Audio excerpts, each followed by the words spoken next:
Okay, we're up to Shema Kolenu. I just introduced it last week by saying something we said a few weeks ago. Is Shema Kolenu, where Shema Kolenu is the catch all brachot. We'll start with that in a moment. In other words, we have 12 things we've asked for from wisdom. That's how we started. Tachonein, repentance, healing, economic success. Those are our personal prayers. Then we got to our national prayers.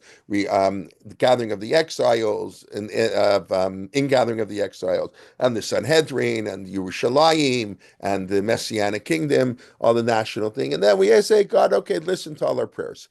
And that's the standard interpretation. I'm sure how most people have learned this. And then we discovered that there's also the idea that some say, no, this is the continuation.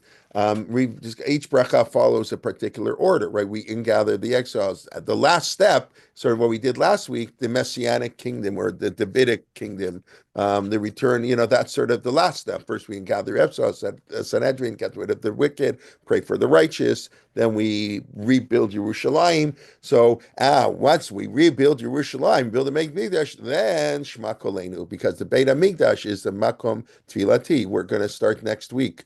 I just recorded. I normally don't do this, but the person who makes my recording is going to Israel, so I had to record Parsha Truma already, like on my on the podcast. So Parsha Truma talks about the building of the Mishkan.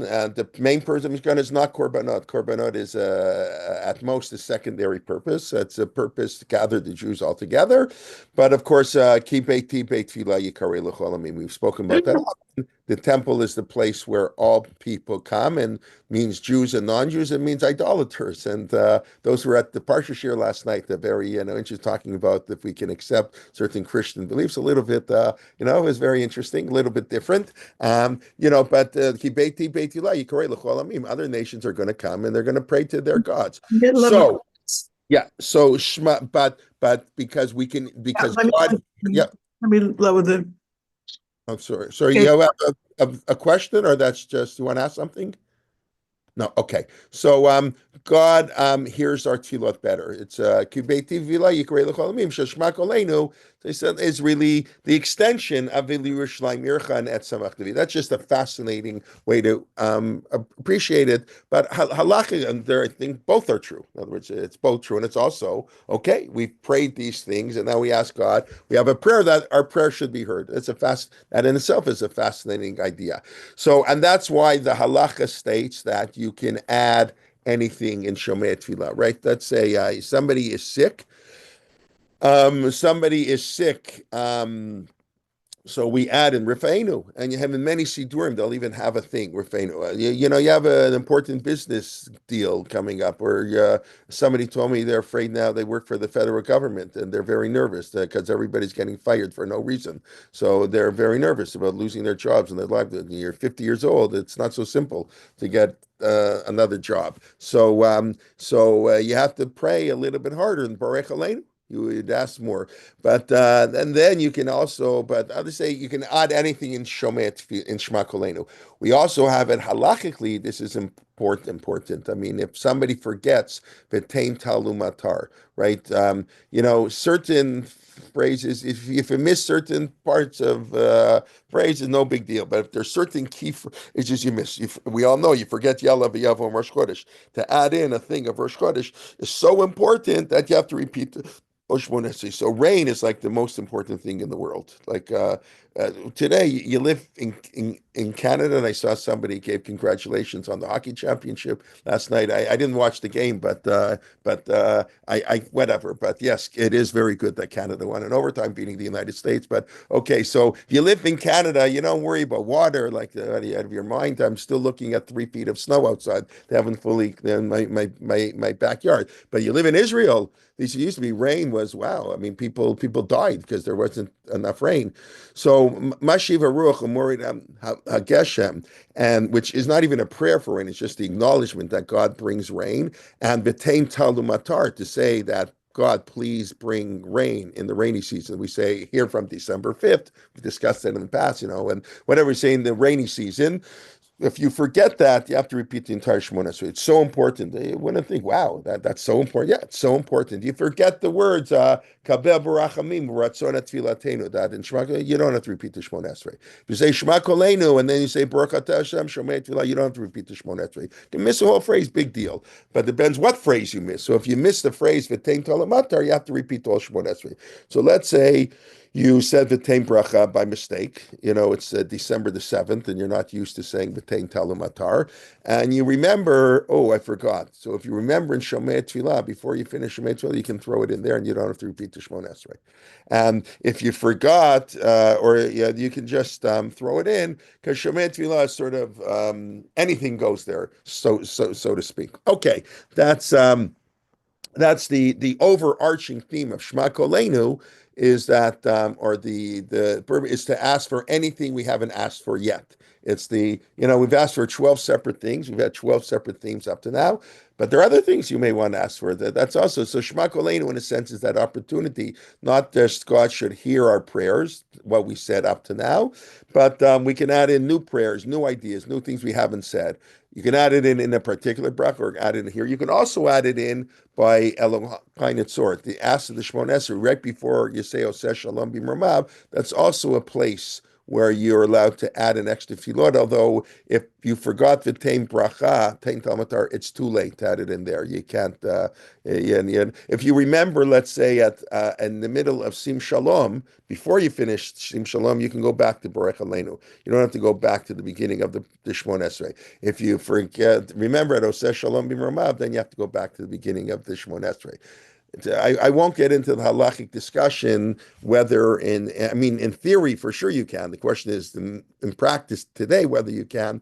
You forgot Yalav Yavo. Okay, so I'll listen to the Chazan. That's why the Chazan repeats the Shemon Esrei. That was the original reason, was so people who didn't know how to daven on their own can answer Amen. So that's good enough. So I'll leave that aside. Ask your local Orthodox rabbi if you can rely on that in practice. You don't really have to read the Shemona Esrei, or you can ask. Maybe I'll give you another question to ask the local Orthodox rabbi that you might not have thought of asking. Is maybe you don't have to repeat the Shemona Esrei at all today if you forget Yalav Yavo, because we say Yalav Yavo. Not we say Rosh Chodesh in Musaf. There's a whole explanation why that may be true, but not for now. Can ask, but in theory you would have to repeat the whole Shemona Esrei. So depending where and what. Okay, that's very nice. Now let's get to the bracha itself. So first of all, just I saw a very interesting point. Rav Broad, I think I saw that in a couple of places that Rav Soloveitchik says that prayer. Maybe we should have said this earlier, but prayer and prophecy are really are flip sides of the same coin. They're opposites, but they're flip sides. That's because what's prayer and prophecy, and they go together well in English. Prayer and prophecy, are ways of communicating between man and God. In prophecy, God talks and man listens. And in prayer, man talks and God listens. And as Rav Soloveitchik says, they have that I saw it in a couple of the Siddurim, pray, even though you might think prayer is a monologue, prayer is a dialogue.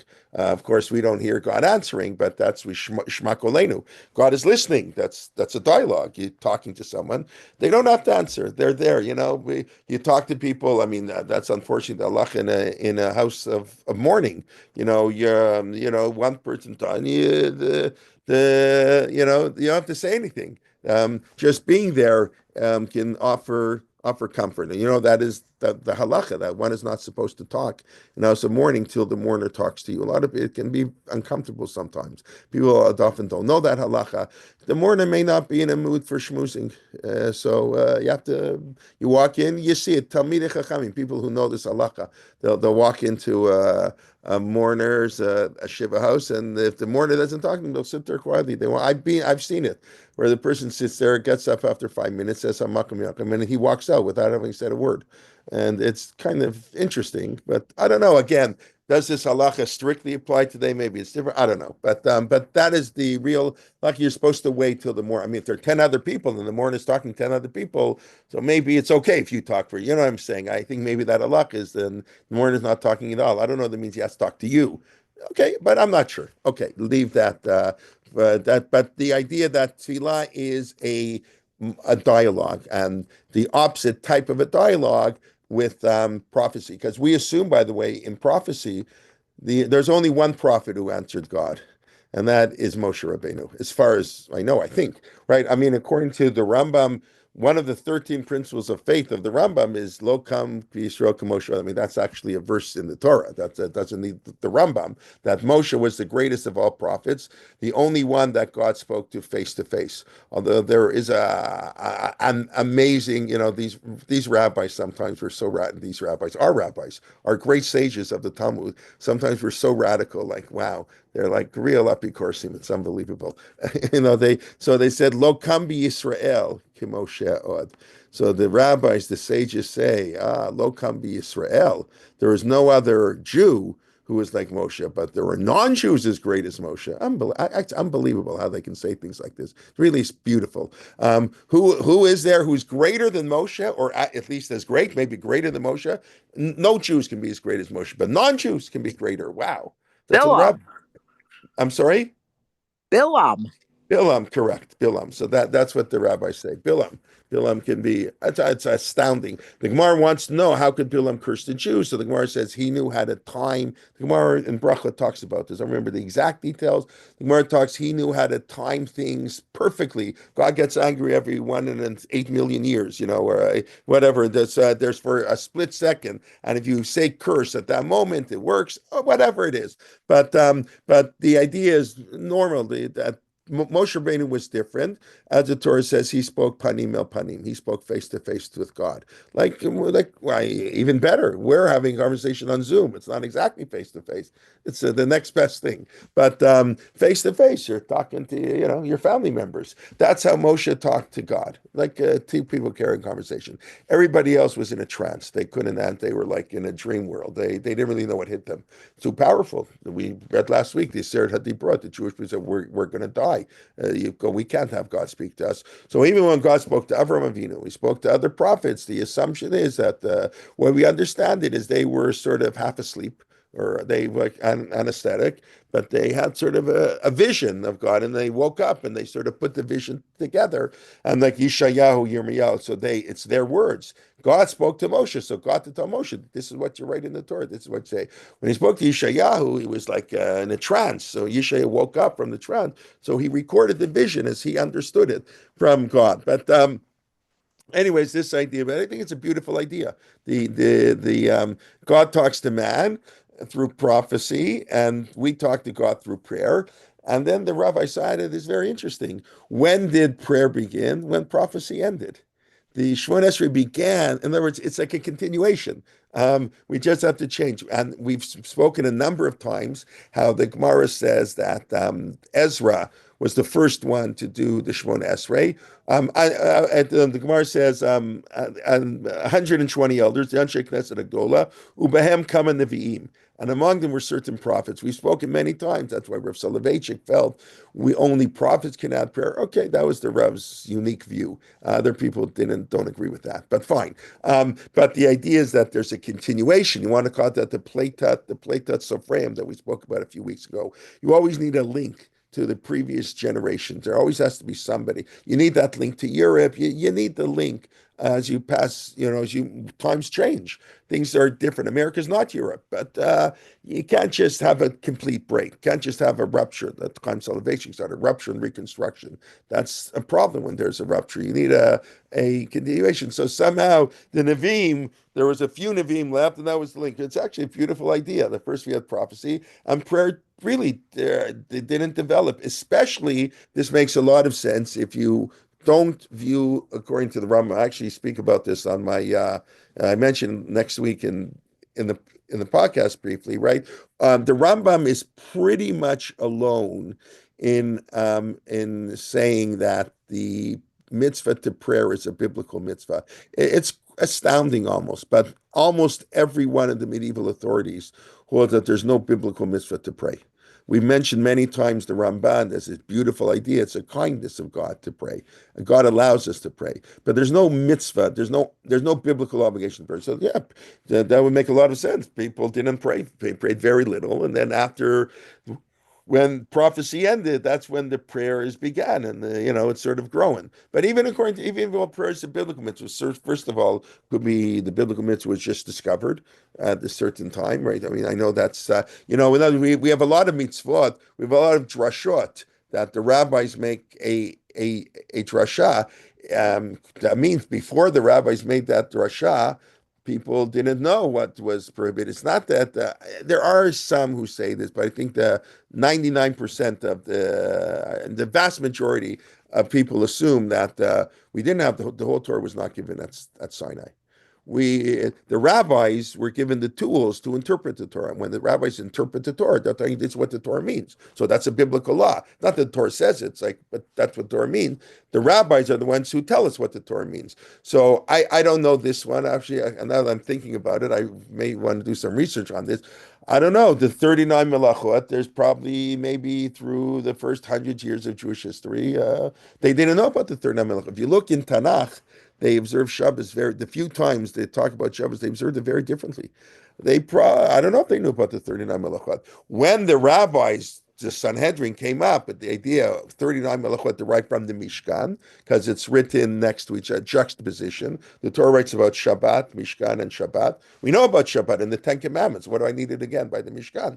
So the rabbi said there must be a connection between Shabbat and the Mishkan. There are 39 activities to run the Mishkan, so there are 39 activities that are going to do not on Shabbat. And of course, there's a thematic idea, the sanctity of space, the sanctity of time. Time is more important than space. You can make all kinds of beautiful connections. But before the rabbis said that, the biblical law maybe there were 8 things you weren't allowed to do on Shabbat. So so it could be the same thing on prayer. Even according to the Rambam, the idea that prayer became a biblical mitzvah, I don't know that was all wrong. I mean, people may have prayed instinctively, of course, but that's not the same thing as being obligated. Anyway, but it is interesting that the formal prayer that we know, that the Gemara is very clear, started as prophecy ended. So prophecy and prayer, like I say, are the flip sides of the same coin. Okay, now let's get into the bracha itself, and let's any questions? What do people have to say? They engage in prophecy. Oh, so I hate to say this, but they're fools. That's what the Gemara says. That the only people who believe in prophecy are children and fools. That's not children are fools, but children and fools. And that's a beautiful idea. What children? What's prophecy? Prophecy, it's in that evite. Like, oh, it's going to be beautiful. Like, and all these beautiful. So a child can have that notion. But when you grow up to be an adult and you have an adult mind, so only idiot. The Gemara says only fools believe. Any Rev. I don't know if this was, I have to check now the exact details. Rav Moshe Feinstein was that some guy thought he was the Mashiach. Okay, so he's nuts. Okay, thought the Mashiach, he's crazy. I think the question was, if I'm not mistaken, just have to check, can he give his wife a get? The wife, I want to be married to a Mashigana. So she wants a get. But in order to give a get, you have to be normal. You have to have dat. Yeah. That's why Chachman Litzlan. That's someone who's in a coma can't give a get. Whatever. I want to get into all the halakas. What maybe we can do, can't do. Conditional kitin comes up in the Israeli army now with the hostages. So you have to have certain knowledge. You have to be awake. You have to be aware. So that was Rav Moshe was asked. The guy's a meshugana.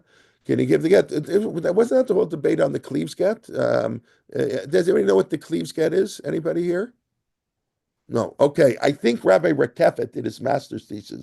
Now I have to scratch my memory and look it up a little bit. The Cleves get was a city of Cleves. There's some guy married his wife, and then he was a nutcase. And I don't know, he gave his wife a get, but he was like totally nuts. And there was a whole debate, and it split the rabbinic world. Is this get kosher or not? And the debate in Frankfurt, I remember all the details, but it was a very big thing. And that was the question. Somebody who's sort of not all there, can he give a get? So we assume someone who thinks he's a prophet or the Mashiach is not all there. Maybe I think Rav Moshe was lenient in the case, but okay. Anyways, let's. So sorry about that, but yeah, no. We assume we have prayer today. We don't have a prophecy. Okay. So let's start. Shema Kolenu. So first of all, I'll ask one question. Of course, I don't know if my sister's on. She's in Israel. That's her granddaughter's bat mitzvah. Tova, are you here? So we discussed how many times in my have I said Shema Kolenu? I don't know, 50,000 times. I have to figure it out how many times I said Shema Kolenu. So just when I was preparing for this, it kind of hit me. What's the difference between Kolenu and Tfilatenu? Shema Kolenu, God should hear our voice, like call. Chus v'rachem of mercy, v'kabel b'rachamim, and except with mercy, again, we have chus, rachem, rachamim, ratzon, all these terms for mercy, et tfilatenu, our prayers. So is it the same thing, just two different words? But is there a difference? Crying could be crying. Right. So Kolenu is crying. Okay. Where do you know that from? You're onto something. You're onto something. But we'll get there. Kolenu might be crying, okay? But it doesn't. I mean, on the surface, I don't know that I would say that. But Shema Kolenu. What's the difference? Okay, Shema Kolenu is crying, and what is Tfilatenu? Tfilatenu is words. Kolenu is when we pray without words. We just cry out to God. That's of course Rav Soloveitchik's famous Kol idea. shofar. Right, but it says kol shofar. That's actually interesting. What do you mean kol shofar? Right, kol shofar, because Rav Soloveitchik And says shofar is without words. correct. So very beautiful. Correct. Thank you, Debbie. Rav Soloveitchik says the shofar is prayer. The shofar is fundamentally the reason we blow shofar is to pray to God, and that's why we blow shofar in the middle of the Amidah. Um, I mentioned before, I miss it. I grew up in my father's shul. We used to blow the shofar in the middle of the silent Amidah, and the shuls I daven in now, I really miss it. I don't know. To me, there's something so The beautiful. Sfaradim do. Yeah, so I have to go daven with the Sephardim, but then I'll miss Sunat Tokef. I'll miss 20 other things, Gotta everything Come to has our minyan. We still blow shofar in the middle. where's your shul? I gotta come. Beta minyan. Okay, gotta come. Yeah, gotta go on to Viewmount. Yeah, I know, At the school. Yeah, I know what the minyan. I've never been there, but yes, okay. You can come to Opana. Oh, Panat doesn't do it in the middle. Yes, we do. I blow you the do? shofar. Oh, really? In the middle? Okay, but I don't. When I was there, did they do? But I haven't been there in 25 years. More Yes, than 25 I'm the years. guy who blows the shofar. Right. So I think it's beautiful. And the reason many shuls don't do it is because if this one's here, it disrupts. I don't know. I think it adds to the kavanah, but okay, that's me. But everybody agrees you have to blow it in the repetition of Shmoneh Esrei. The reason we blow shofar before Musaf is for the people who can't stay for the davening. That's the standard explanation. It's so long, it takes 2 hours to repeat Musaf. So and you got to hear it, I'll say for it, and you're not going to hear it. The 30 kolot.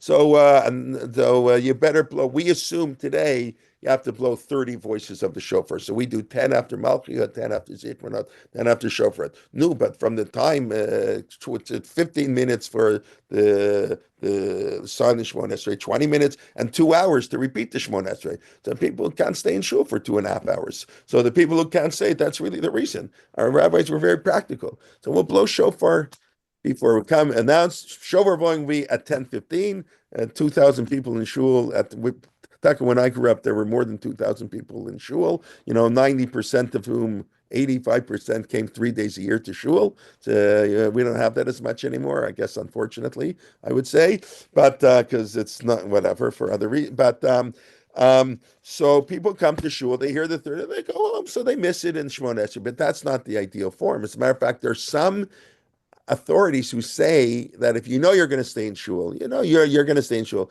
you shouldn't pay attention during the first blowing of the shofar. There are actually Rishonim who say that because it's not the ideal way to hear shofar. You really want to hear the shofar as part of the repetition of the Amidah, or maybe in the silent Amidah. Anyways, but we blow the shofar in the Amidah because shofar is an instrument of prayer without words. As Rav Soloveitchik said, words are confining. We don't know how to express ourselves in words. So we say what we can, and then we say, Tkiya, and we're crying out. And Shvarim, and we know that the Shvarim and Truah are different ways that people cry, wailing and sighing. Those are different forms of crying. So absolutely. And then, right, that went out call shofar. So call is sort of an inarticulate cry. I would say with Shema Kolenu, we don't even know how to pray. We don't know what we're saying. We don't know what we're doing. We just mumble words or whatever. Or we don't even know how to properly express. So Shema Kolenu, Tfilatenu, if we're going by this idea,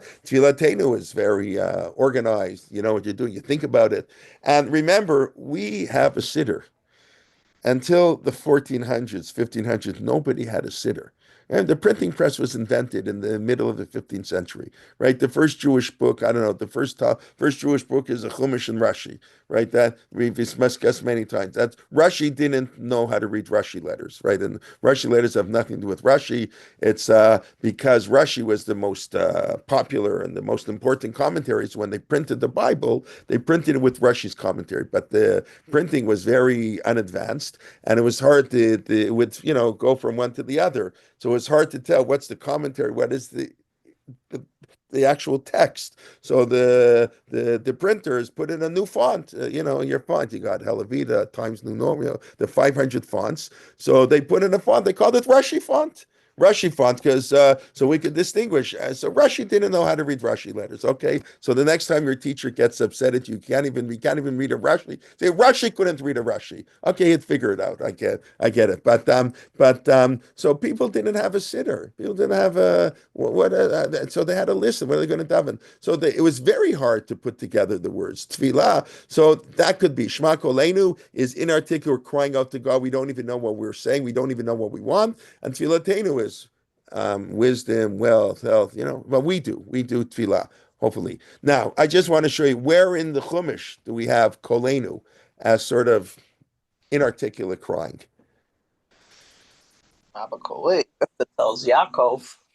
Yaakov, where does it say Yaakov? It says Hakol Kol Yaakov. I mean, the Esav. That's not by prayer, as far as I know. Rivka tells Yaakov. I'm sorry? Rivka tells Yaakov, Shema b'koli. Right, but that's not a prayer. No, that I think just means Shema b'koli, listen to what I'm telling you. I'm talking about call in the context of crying out to God. Right, that's Rivka telling Yaakov, you better listen to what I say. Right, but so I think right. So let's take a look in the Chumash. It's okay. And let's see. So I'm going to do two examples, and then we'll say what the difference between these two things are. So number one is, we'll start with Vayishma Elohim kol anar. Who's this? This is Yishmael. Yishmael. God heard the voice of the Nar. Now, how old is Yishmael? Yishmael's a teenager. How do I know Yishmael's a teenager here? Because it's after the birth of Yitzchak. We know he's 13 years old when Yitzchak's born. That you can figure out from the Psukim in the Chumash, right? Avram was 86 when he had Yishmael, and then he's 100 years. He has got Yitzchak, and whatever Sarah says, let's get rid of him. We're not going to discuss that whole story, but it's interesting to note that the Torah says, "Vayishma Hashem." I'm assuming he didn't have like a siddur with him. He was crying out. He's sitting in the middle of the desert. His mother thinks he's going to die. The mother, Hagar, goes far away, and everybody's crying and sobbing. They don't know what to say. But Yishma Kola Vatep, that's crying out to God. That's not saying words. But Yishma Hashem Kol Anar. Now you'll see in a second why I specifically want to pick this example. Okay, so that's so here I would say the idea that God hears the crying out of people, but we have it by the Jewish people too. And I think this is important because we're going to get to it, how the bracha ends. Prayer is a universal idea, right? We just said that. The Mishkan, Beit Filah Yikarei L'Kol Amim. God hears the prayers of all people, and prayer is something universal, which is why we can all of us can come to the Beit HaMikdash, Jew and non-Jew, and pray together. Where do the Jewish people cry out? So it begins here. Oh, we'll see two psukim. This is Isn't it the beginning of Shmot when they cry out to God? Correct. After Moshe has run away to Midian, right? The Torah gets to Midian, and then the Torah flips back to Egypt, and it says, the Paro died. Vayamad Melech Mitzrayim. So they cried out. Why did they cry out? Well, they thought maybe it'd get better with the new king. No, it didn't get any better. Vayanchu v'tal Shavatam. He doesn't say their Shavatam. I don't know, how do they translate their Shavatam? See, in English they say they cried. It doesn't use that exact word. Vayizaku is crying. Okay. And Vayishma Hashem, and here, God hearing, again, the idea of God hearing, Vayiskor Elohim Eprito, but you have it again more succinctly or more exact verse in what we say at the Seder, right? We don't read that the Seder from Shmot, right? That's a whole different story, right? With this, the Seder, what we do at the Seder is a very shortened version of the story. That is, and then we expound that. That's taken from the mitzvah Bikurim, the farmer bringing the first fruit. So when the farmer in Israel brings the first fruit, he has to say, "Thank you for the fruit of our bounty."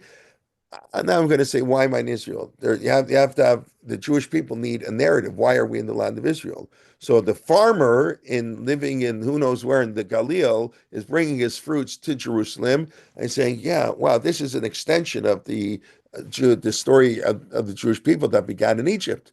And it was bad in Egypt. Vaynitzak el Hashem Elokeinu, vayishma Hashem et kolenu. And God heard our voice, and he saw our suffering. And so we have the idea, this is where you have Shema Kolenu, you have as by Jewish and by non-Jewish. But again, the Jewish people cried out to God. There wasn't articulation. What do the Jewish people pray? Help us, we're suffering. How can they pray with organized prayer? Right, the hostages, right? How they can't pray normally. It's so it's saying Shema Kolenu Hashem Elokeinu. God, hear our prayers, even if they're inarticulate. Chutz v'rachem aleinu, have pity on us. V'kabel b'rachmim ratzon et tfilatenu, and accept with mercy and kindness our tefillah. So it's very interesting. I did see on the Otzer Tefillah, it has a funny thing almost. He has a different distinction. He said like this. He said like this. So Shema Kolenu, God should accept our prayer with mercy.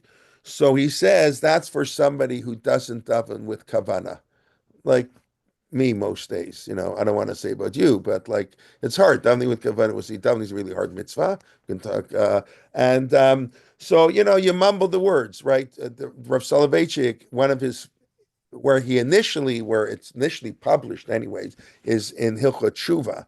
But one of the classic cases Rav Soloveitchik gives distinguish between what he calls a ma'aseh mitzvah and a kiyum mitzvah, the action of a mitzvah and the fulfillment of a mitzvah, what you might call today the letter of the law, the spirit of the law, but the Rav coined this term ma'aseh mitzvah and kiyum mitzvah. And they're not the same. I mean, in most mitzvah they are the same, but whenever a mitzvah requires inner emotion, requires the heart, and tefillah is avodah shabalei, tefillah is worship of the heart. Whenever there's an inner idea, there's the halacha never likes subjective feeling, just how you feel. So the halacha always had to objectify, is that a word? Make this subjective feeling into some concrete action. So the halacha is you have to be happy on Yom Tov. That's the mitzvah, to be happy. When you're happy, that's the mitzvah. When you're happy, clap your hand. We know when we're happy. But the halacha doesn't just want you to clap your hands. The halacha wants you to drink wine and to eat meat and to buy your wife new clothes or to give your kids toys. Those are all halakhic requirements because that's what makes people happy. Now you can have wine and so you're vegetarian. You don't like wine. Okay, so you don't have to drink wine. I mean, that's what most people would assume. It's for most people it makes them happy. But say I drink wine and I'm still depressed. I'm very upset. The Americans lost the hockey. And let's take a Narishkeit, whatever. You're not happy. So you didn't fulfill the mitzvah of simcha, even though you drank wine and you ate meat. But there's the Maaseh mitzvah, Kiyum mitzvah. So the Rav says that on tshuva, this is an essay he wrote in Al HaTshuva, that fasting on Yom Kippur, that's very nice, but that's not tshuva. That's the action of tshuva. That's the Maaseh mitzvah. There's a form. How do we do tshuva? We have to admit our sin. We have to say we're sorry. We have to promise we're not going to do it again. Fine. But that's not tshuva. That's the Maaseh. The kiyum is to do tshuva. It's to change, be a better person. So one of the classic examples the Rav talks about this is prayer. prayer. What's the Ma'aseh HaMitzvah? The action is to say words. It's not, you have to worship God with our heart. So fine, worship God with our heart. I can think about it, and that can be really more sincere than somebody with the siddur. It's absolutely true. But the halakha says it's not enough. You got to objectify that mitzvah with words. But you know what? If you say words and you're half asleep and with whatever, then you haven't really fulfilled the mitzvah of prayer. You did the Ma'aseh HaMitzvah, you did not do the Kiyum HaMitzvah. You didn't actually fulfill the mitzvah unless you're actually worshiping God with your heart. So that's a beautiful idea.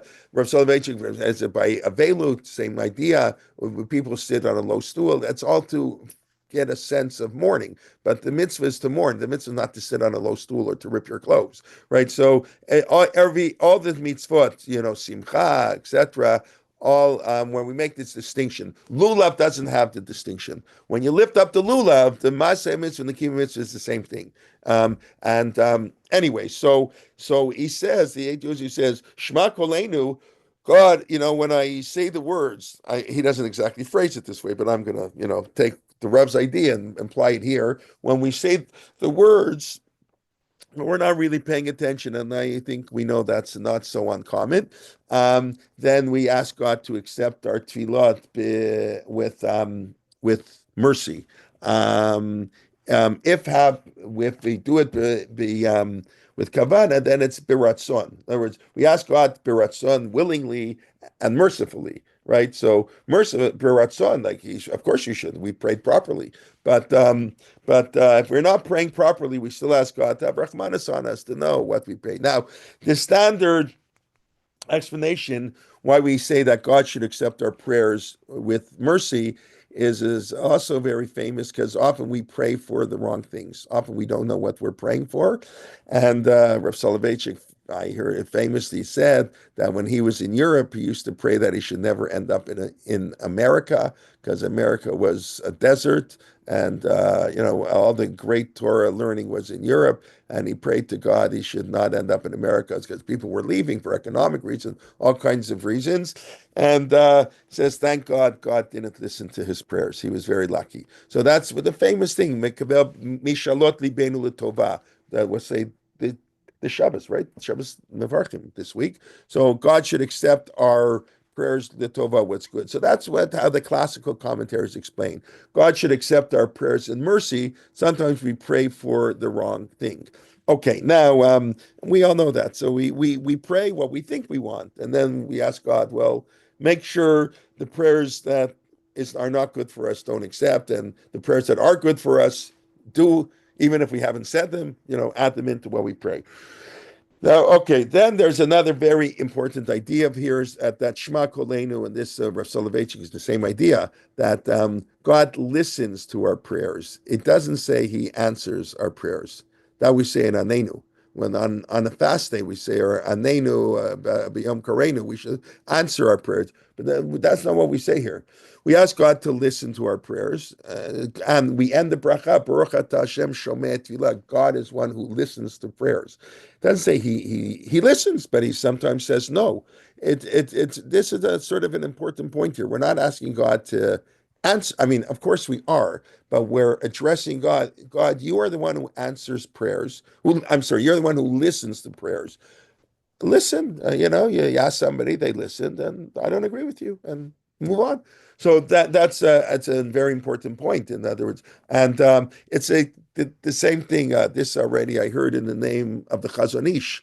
Not that I'm really familiar with his writings that much, but he has a little booklet, Emuna Ubitachon, I believe. So he writes that. I mean, it's obvious you don't need the Chazon Ish, but people don't always recognize this. That faith in God doesn't mean everything's going to be good. Yeah, it's going to be good with the Palestinians. That's not what faith means.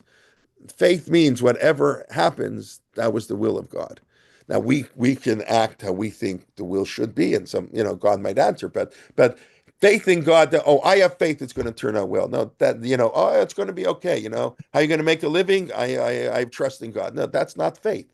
That's misplaced faith. Faith means that you do your efforts, and the faith is even if it's not good, even if things are not good, that's that's you still have faith in God. That whatever happened was, that's you have faith that God is running the world. So it's very hard. Faith after the Holocaust, very, very hard. Of course, that's Eliezer Berkowitz's book, right? Of course, that questions our faith, as it should. No, I don't want to get into Holocaust theology here, but I remember talking to somebody who was born in a DP camp, who whatever his parents talked a lot about the Holocaust, whatever, and he just told me there's no anybody who said, I don't care who they were, anybody who went through the Holocaust and said they didn't lose their faith is lying. He said many of them got it back, but it's not true. It's impossible. You're not a human being if you went through and didn't lose your faith. And when he said it to me, I was like struck. It was but I think about it, and he told me his father never regained his faith ever.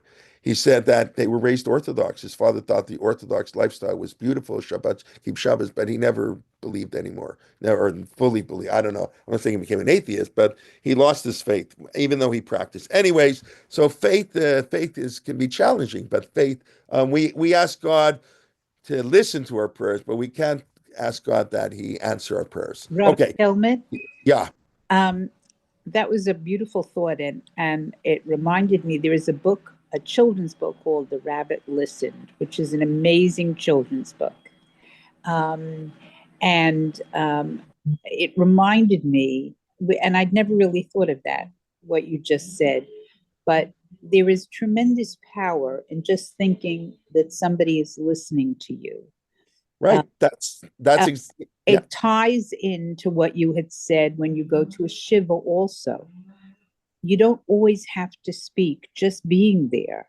And Right. that Shema Kolenu is, you can sometimes pour your heart out. And if I'm not mistaken, this is the paragraph where you can add things in. Right, that's what we said. Absolutely, yeah. That's what. Yeah. So I don't know that, if you were here right at the beginning. I spoke about that a little. How right that God, it's a dialogue. Prayer is a dialogue. right, Just being there is, even though God doesn't answer us, right.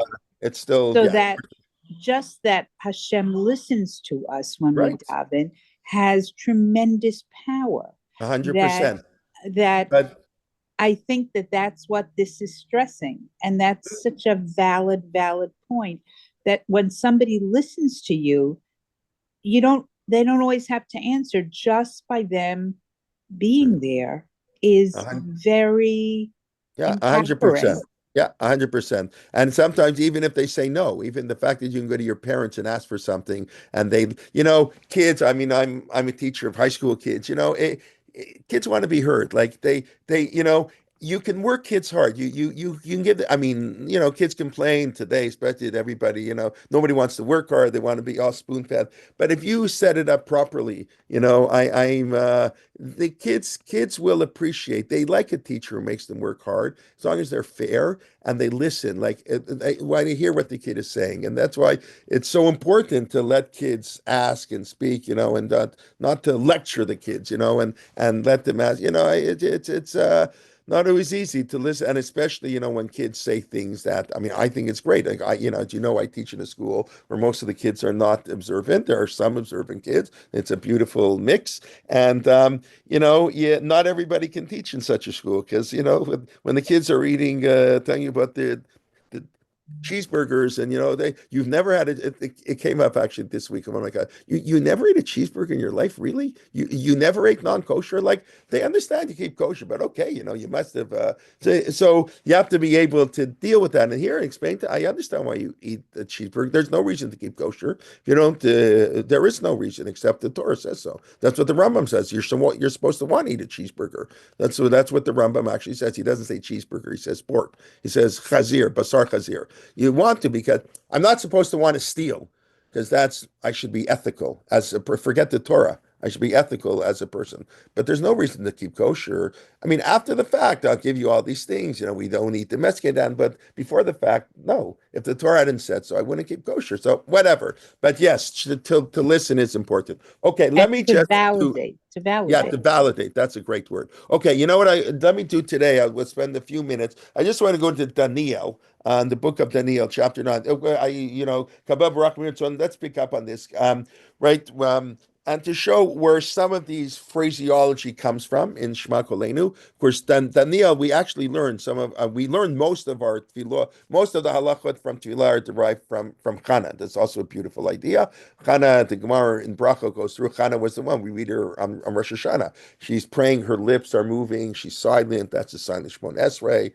She's standing there quietly, begging for a child, etc., etc. We learn from various places. So Daniel is one of the places. So it's the end of one of our later books in Tanakh. So I just want to show you because I just think it's interesting. You'll see some of the language. Let me see if I can find it here. Daniel, chapter 19. So first of all, we started this year. I mentioned Purim's in 3 weeks. So chapter 9 in Sefer Daniel begins B'shnat achal de Daryavesh ben Achashverosh. Right there, yeah. This is the time where in the 70 years between the first and the second temple, towards really the end of the 70 years. So Daryavish, the child of Achashverosh, a Mizera Madai, Parasu Madai, Asher Mlacha Machu Kashdim. Okay, and in this first year of the kingdom, Daniel came binati bisfarim. I had a great library. I read the books. Interesting expression. Mispar Shanim, okay, and we're not going to go through. And he says now the 7 years is over. Asher Hayad Var Shemel Yirmiyahu Hanavi Lemalot Charvot Yerushalayim Shivim Shana. That the word came that the 70 years, the time for the Jewish people to come back. And Vetna Panay Hashem Levakesh Tefillah B'Tachnunin. So I'm going to pray to God. I'm going to Levakesh Tefillah, that even I can pray. Tachnunin, I'm going to cry out. And B'Tzom, that was the traditional way, of course, Sak B'Efer, that we did that on a fast day, put on sackcloth, etc. And I'll pray to God, and we discussed this way at the beginning of Shemon Esrei, Ha'el Hagadol, and of course, there's no Gibor. This is when we say why the Anshe Knesset Agdola is known as Gibor, the Anshe Knesset Agdola, because Daniel took out the word Gibor, and Yirmiyahu took out the word Norah, and it's such a beautiful idea. Daniel said, no, God is not Gibor, he's not strong. The non-Jews are parading in the temple, destroying the temple, and the garden. It's not strong, and he refused to say it, even though Moshe Rabbeinu said it. And the Anshe Knesset Agdola, when they came back to Jerusalem, added in the words from Moshe Rabbeinu, Ha'el Hagadol Hagibor Vanara, and that's what the Gemara says they're called. Anshe Knesset Agdola, the men of the great assembly, they return to its pristine, ideal sense. And the Gemara says, how could what chutzpah Daniel change what Moshe said? Says too bad. God is a God of truth. It's kind of what I talk about faith after the Holocaust. God is a God of truth, and I cannot say things I don't believe in, and I don't see the gvura. I don't see this strength, the power of God. It's such a beautiful Gemara. We've discussed it in the past, but here you see it in Daniel, where he's quoting El Hagadol, but the word Gibor is missing. God, he still has faith in God. I don't want to. He's not Shomer Brit. God will keep his covenant, but he didn't see it. He saw the Holocaust, so to speak, or he saw destruction. Right? Shomer Brit v'Chetz lo avav lo shomer mitzotav. Of course, you recognize this. God keeps his covenant for those who love him. This is in the Torah, really. This is right taken from Kitis, I believe. Okay, Chatanu Avinu. Right. This is also what we say. I don't know why there's no Pashanu, but okay, I'm sorry, I don't know. Okay, and then he says, L'cha Shem Atzdaka. This we say in Slichas all the time. Belanu Boshed Hapanim. God is just. We're the ones who are wrong. The suffering is because of us. And then he continues. God is a God of mercy and forgiveness. We didn't listen to God. Okay, Vayaka, we're just going to quickly go through this or get to more familiar psukim. Okay, God, you were the one who took us out of Egypt. I think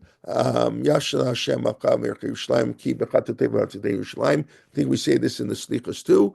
God should no longer be angry at us, bring us back to your mountain. It's our sins. We should be embarrassed, but please forgive us. Atah Shema Eloheinu atfilat avdecha. Hear our prayers. Tfilat va'er panecha al mikdashecha. Shine your light on the temple. We build the temple. Hashamim temple is now in ruins. Please, God, for your own sake, build it back so we can worship God more properly. God needs it, right? This is the idea of, in order for God to be shown that he's still powerful, he has to renew his covenant with the Jewish people. So the world will see. We say this in Takanun, right? God, open up, hear us, open their eyes, see the destruction. We're not righteous. We're dependent on Rachamecha Harabim. We're dependent on your mercy. Hashem Shema, Akshiva V'Se'at. God, listen to us. Do hurriedly for your sake. Because your name, what the status of Yerushalayim reflects God. If things are good for God, if good in Jerusalem for the Jewish people to see, God made a covenant, he's fulfilling his covenant. We know that was the Christian argument all the time, that God proved he rejected the Jewish people, and the return, of course, to Israel. No, God did not reject the Jewish people. I just want to point this out. This is really sort of important. You see a lot of the same language, the prayers of Daniel, and I think he was the one who prayed 3 times a day. It's not there. I have to look up the exact verse. That's the idea, because even we talked earlier, And he most of the- faced Jerusalem, I think. and facing Yerushalayim. Yeah, I don't think he's the only one, though. I think you have it in other places, but I do have to look up exactly where. Thank you. But right, prayer, even the Rambam, who holds prayer is mandatory, as we discussed earlier, biblical prayer is mandatory. That's only once a day or as many times as you want. The idea of fixed prayer 3 times a day, that's, of course, a rabbinic innovation. Okay, we'll stop here. I think just let me do a quick review and take any questions, but we'll please God finish up next week on Shema Kolenu. And like I mentioned at the beginning, for those who came in a little late, I think there are enough people who say I'm pouring this on a Friday in 3 weeks. So I think, somebody asked me to explain. I'll do that right after I do the review. Just let you quickly. Okay, so we're up to the last of the bracha. So Shema Kolenu has this dual aspect. It's because our prayers are heard more in Jerusalem. That's the idea of the Mikdash is Beit Tfilati, and that's what we've been saying in the previous. Rebuild Jerusalem, bring the Davidic dynasty, the coming of the Messiah, the rebuilding of the temple. So Shema Kolenu, therefore God can hear our tefillah. That's the sort of unusual way, but I think very beautiful way to understand it. The more classical way is that we prayed many things and we ask God to hear our tefillah, and as we said, we can add anything you want here. You can even add v'tein tal umatar if you skipped it. This is a catch-all bracha to do whatever you want. We discussed that prayer and prophecy, Rav Soloveitchik said, are flip sides of the same coin. They're both dialogue between man and God. In prophecy, God talks to man and we're quiet. We're in a trance. Only Moshe was sort of was awake when God spoke to him. And in prayer, we talk to God. And we believe God listens. We don't say God answers our prayers necessarily. He answers them, but sometimes with a no. But the idea is just listening there. We discuss as in a house of mourning, etc. That's the idea, that God is a Shema Kolenu. We discussed the difference between call and tefillah. Call is an inarticulate cry. We saw that by Yishmael, and we saw the Jewish people in Egypt, and God heard the kolot. God puts together our kolot, and that's what we really ask God. We sometimes pray for the wrong thing. Tefillah seems to be more organized, and of course the idea that God heard the tefillot of Yishmael and of the Jewish people, because the prayer is universal, and God, it's important that God hears the prayers of the non-Jews too.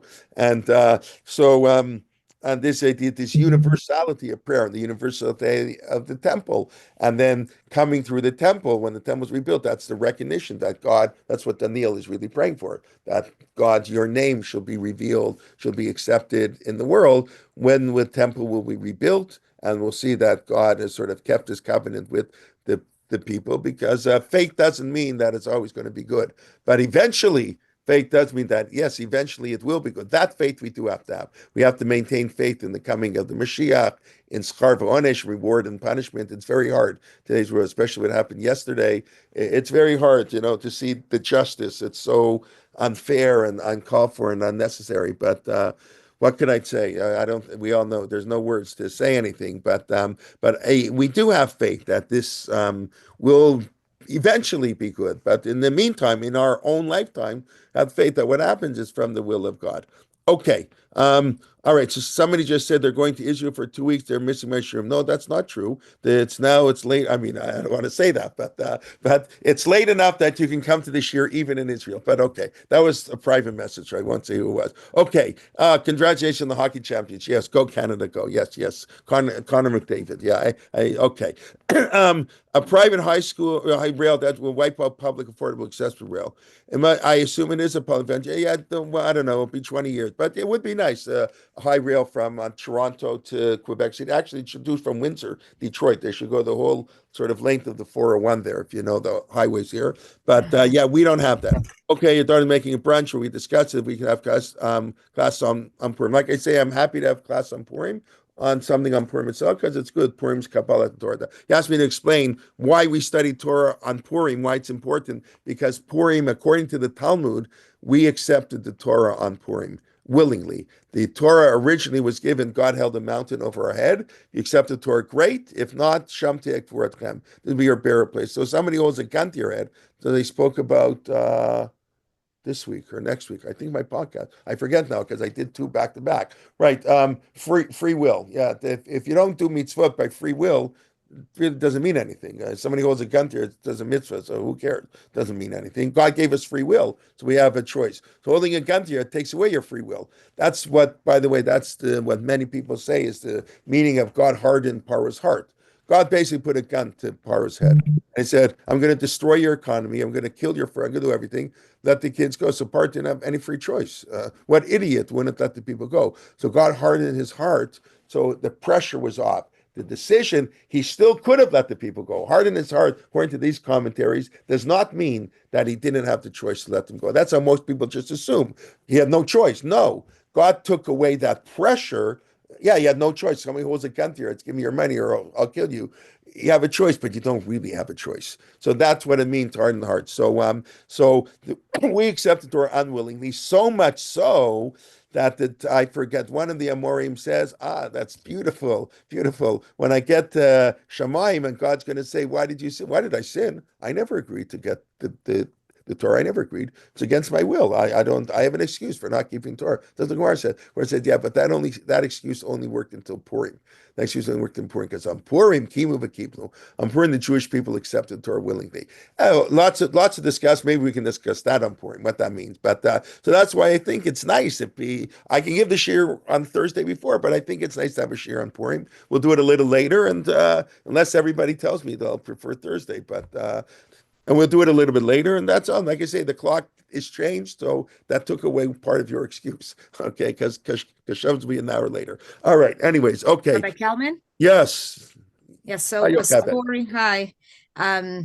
Eli Wiesel tells a story how when he was in the camps, they put God on trial, and the outcome Guilty. they found him guilty. Of course, they have to. And then wait, but the punchline is, and then afterwards they said, "No, time to daven Ma'ariv." Yeah, that's a beautiful. So that kind idea. of shows the balance between 100%. on one hand. That's a beautiful. I think that's a beautiful story, and I think it's absolutely. You can't be Of course, God is guilty. What does Avram say to God? I mean, yes, of course. We're chutzpahdik. We have the right. Is long, but you have to daven Mariv. I mean, but I don't know, Mariv maybe not so much, but Mincha at least. Mariv, but whatever. Yes, it's a beautiful story. Thank you. Okay, what are the people live today who say they engage in prophecy? Yeah, so we discussed that they're nuts. Okay, my Chabad blows shofar in the Amidah, very good, and says in the Tanat. Okay, but very good. Nusach Sfard, not Eidot Mizrach. No, so I daven in a Nusach Sfard shul, they don't blow. You're right. That's many Nusach Sfard shuls do not blow. All these shuls I'm aware of in Toronto, you're right, that might be the original Nusach, but they've changed it. So the Nusach Sfard shuls, the 2 of them that's right near my house, neither of them blow shofar in the silent Shemon Esrei. I assume Eidot Mizrach does. I don't really know. Being intentional, essential aspect of mitzvot. So that's not necessarily true. That's a different question. I said you have to have free choice to mitzvot, but if you do mitzvot without paying attention, mitzvot tzricha kavanah is a whole different discussion. there is an idea that sometimes the act of the mitzvah is important in and of itself, that even if you don't have intent for the mitzvah. That's a huge discussion of whether mitzvah and what kavanah means. There are different levels of kavanah. Kavanah means a direction. Mitzvot tzrichot kavanah. I have to point, meaning point to God. I have to direct my mitzvot somewhere. But there are different types of kavanah. Kavanah that I know what I'm saying, but does that mean I have to understand it? In other words, do I have to understand the words of the Siddur? Or no, I just know that I'm praying. I know I'm standing before God, and I don't know Hebrew well. There's no English Siddur, but I know I say the Hebrew words. I can read Hebrew, but I don't know what I'm saying. But you're standing before God. Maybe that is kavanah. That's a big discussion beyond what we can do now, but whether mitzvah tzrichot kavanah or not. Or let's say, to give a cute example, let's say you're walking on the street and a $20 bill drops out of your pocket and a poor person picks it up. Did you fulfill the mitzvah of tzedakah? So that, I don't know. I would probably not, but okay, I'm not sure. Okay, maybe that's why we had Anenu. Yes, correct. That's what we said. We had Anenu on a fast day. A fast day, we ask God to actually hear our prayers, because a fast day, something terrible has happened. So Anenu is sort of a typical day. But when Anenu especially, we ask God other times to hear and listen to our tefillot. But in Shema Kolenu, the standard bracha, we just ask God should listen. That's all we're asking. Anenu, correct. We had on a fast day. We had Shema Kolenu, an additional tefillah on a fast day. Where do we add Shema Kolenu on a fast day? Shema Kolenu. We say Avinu Malkeinu. Shema Kolenu. I don't know. I'm missing something. We had Anenu on a fast day. I'm not sure what Shema Kolenu this is. would be for the slichos. Right? We had Slichot. have So Slichot is Slichot is Rav Soloveitchik said that Slichot is a form of prayer. It has the same structure. Ashrei, Kaddish, the Yud Gimel Midot are like the Amida, Kachanun, Kaddish at the end. And it's the original prayer. Original prayer are psukim, right? We've spoken many times, the Abu Raham especially, that even now we did it a little bit in Daniel. All our language of prayer, it's all rooted in text. It's all rooted in text. So Slichot is sort of the original prayer. It's all text. We say many psukim, right? Many of the Slichot are things. So yeah, I mean, I think when we say Shema Kolenu on Rosh Hashanah Yom Kippur, right? We are asking God. But we're asking, even in this Shema Kolenu, I think we're asking God to answer our tefillahs positively, but we don't express it that way. We express it, God, listen to our tefillot. And we hope by listening, you'll answer. The only time we specifically say answer, Anenu, that's different. But it is interesting. Obviously, when we're saying it on Rosh Hashanah, Yom Kippur, we do mean to listen, but I think it's fascinating that we don't actually use that language. We use a more humble language, if I can use that, a more modest language. God, just listen. Shema Kalenu. Hashem made okay, I hope that answers. Hashem made Paro's heart heavy. The Egyptian Jesus made his refusal a sin. At the end of his life, his heart would weigh more than a feather, and he forfeits the afterlife as a dog will eat his heart, which is tipped to the feather heart. Okay, is this a medrash you're quoting? That I'm not. I don't know that. Parzar was heavy. That means he won't have an afterlife because he forfeits his heart. I don't know why that's. I don't know the connection between the two. I do know that there were people who won't donate organs because they have this nourishment. It's totally not true. That if you donate your eyes, then when in Tchias HaMeitim you'll be born without eyes. So that's to me that's I think that's I think that's an awful thing to say. It's not a medrash. It's not a medrash. It's actually Egyptian law, and they have it inscribed where you can see the scale and a heart and the dog waiting to see what the judgment is. It's in the Book of the Dead. Yes.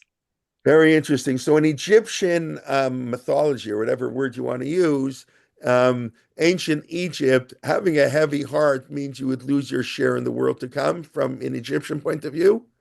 Yes. So that's a beautiful thing. So the Torah, this is part of, understanding the Torah in the context in which it was given. So this is what God is sort of, that's why God's making a heavy heart. So for Par himself, that's beautiful. Okay. I did not know that. Thank you very much. Okay. All right. Somebody's telling me they prefer Thursday. That's why I said it's very dangerous to ask people, because this one says Thursday, this one says Friday, and whatever ever comes will come. Maybe do both. I don't know. Yeah, that's too much. That people come 2 days in a row, but whatever. But okay, thank you. I do understand. We for sure won't have a Siddur class, but I'll probably do a Friday. Whatever, we'll see. But just throwing that out there. Okay. Any other comments, questions? Otherwise, thank you very much, and have a Shabbat Shalom. We're starting. Getting into the mood already, the Arba Parshiot and Shabbos Mevarchim and Adar. The Arba Parshiot leads us to Pesach, not just to Purim. So whatever. That's anyways. But we should have Misha Nichnas Adar Marbi Mesimcha. Rosh Chodesh is next Shabbos, but we'll have Shabbos Mevarchim this Shabbos. We should have Simcha. Misha Nichnas Adar Marbi Mesimcha, and everybody be well. And we look forward to learning with you. Please invite a friend to join one of our classes. We'll start, of course, Rabbi Liebtag at 11:15 on Sunday, and let's hear good news. And Shabbat Shalom to everybody. Good Shabbos. Shabbos, okay. Good Shabbos. Thank Good you. Shabbos, good Shabbos. Thank you, thank you.